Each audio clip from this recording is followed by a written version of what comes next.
Assalamualaikum warahmatullahi wabarakatuh. Perkenalkan, nama saya Sulaiman, NPM 17640148. Dosen pembimbing dari mata kuliah Metodologi Penelitian yang saya ambil ini adalah Bapak Adi Surya STMT. Materi yang saya ambil adalah Filsafat Ilmu dan Logika Sains. Filsafat ilmu adalah cabang filsafat yang mempelajari dan mempertanyakan secara sistematis mengenai hakikat pengetahuan ilmu yang berhubungan dalam masalah-masalah filosofi dan fundamental yang terdapat pada ilmu untuk mencapai pengetahuan yang ilmiah. Intinya, filsafat ilmu adalah filsafat dengan pokok pembahasan ilmu sebagai inti dari apa yang dipertanyakan mengenai kebenaran. Masalahnya mudah untuk mengingat dan menjelaskan apa definisi dari filsafat ilmu. Adapun aspek dalam filsafat ilmu sebagai berikut. A. Ontologi, yang berasal dari kata anthos, yang berarti berada, dan logos berarti ilmu. Jadi, bisa disimpulkan bahwa ontologi adalah ilmu yang membahas tentang hakikat sesuatu yang ada sehingga sesuatu tersebut bisa dipercaya masyarakat. Aspek ilmu pengetahuan dalam hal ini ditentukan oleh metodis, sistematis, atau saling berkaitan, dan rasional berdasarkan fakta seperti benda mati, benda hidup, manusia individu, dan lain sebagainya. B.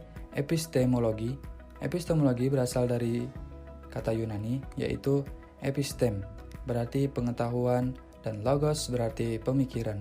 Jadi, epistemologi adalah cabang ilmu filsafat yang membahas tentang ilmu pengetahuan dari sesuatu yang ada di dalam pendidikan. Epistemologi ini mengarah pada pengetahuan atau teori ilmu pengetahuan. Dalam hal ini kita membahas bagaimana ilmu pengetahuan itu diperoleh. C. Aksiologi. Aksiologi berasal dari kata aksios yang berarti nilai dan logos berarti pemikiran. Jadi, aksiologi adalah ilmu pengetahuan yang membahas hakikat nilai yang ditinjau dari kefilsafatan. Inti aksiologi ada dua, yaitu etika bersumber dari Al-Quran dan hadis, dan estetika doktrinnya dari agama. Logika sains. Secara etimologis, logika berasal dari bahasa Yunani yang memiliki arti sebagai hasil pertimbangan akal dan pikiran yang diutarakan melalui kata yang dinyatakan oleh bentuk bahasa.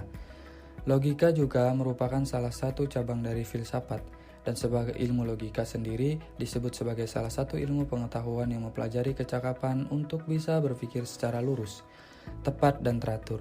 Ilmu yang dimaksud mengacu pada kemampuan rasional untuk bisa mengetahui kecakapan, pada kesanggupan akal budi untuk bisa mewujudkan pengetahuan di dalam sebuah tindakan. Dan kata logis sendiri ini digunakan sebagai artian yang masuk akal. Logika sendiri adalah cabang filsafat yang sebenarnya bersifat praktis dan sumber dari penalaran, dan sekaligus juga sebagai dasar filsafat dan juga saran ilmu. Dasar dari logika, konsep dalam bentuk logis merupakan inti dari logika, di mana konsep ini biasanya menyatakan validitas sebuah argumen yang ditentukan oleh bentuk logis, bukan dari isinya. Dalam hal ini, logika menjadi salah satu alat untuk menganalisis dari argumen, di mana hubungan antara kesimpulan dan bukti yang diberikan. Dan dasar daripada penalaran logika adalah dua jenis, diantaranya adalah deduktif dan induktif. Penalaran deduktif sendiri mengacu pada penalaran yang menggunakan informasi, premis, atau peraturan umum yang berlaku untuk mencapai suatu kesimpulan yang telah dibuktikan. Sedangkan penalaran induktif adalah suatu penalaran yang berawal dari rangkaian fakta-fakta khusus untuk menghasilkan suatu kesimpulan umum.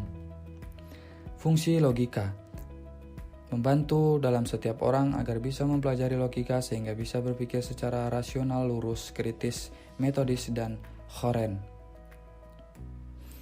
Mampu meningkatkan kemampuan Anda agar bisa berpikir dengan lebih abstrak, cermat, dan objektif. Mampu menambah kecerdasan dan mampu meningkatkan kemampuan berpikir secara tajam dan mandiri. Mampu meningkatkan dan keberanian dalam upaya menghindari kekeliruan dan kesesatan. Pengertian sains. Sains merupakan suatu kata yang berasal dari bahasa Latin, yaitu Scientia, yang berarti pengetahuan. Sains merupakan suatu cara yang digunakan untuk dapat mempelajari segala aspek yang mengenai alam secara terorganisir, sistematik, dan juga dapat melalui segala metode dengan saintifik yang telah terbakukan.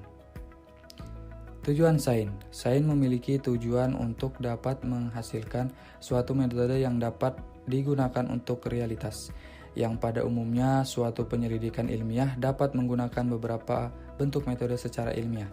Metode yang sering dipakai antara lain observasi, hipotesis, prediksi, penelitian, kesimpulan. Ruang lingkup sains. Sains memiliki ruang lingkup yang terbatas, yaitu hanya kepada hal yang dapat dipahami oleh indera kita seperti penglihatan, pendengaran, rabaan, sentuhan, dan juga ucapan.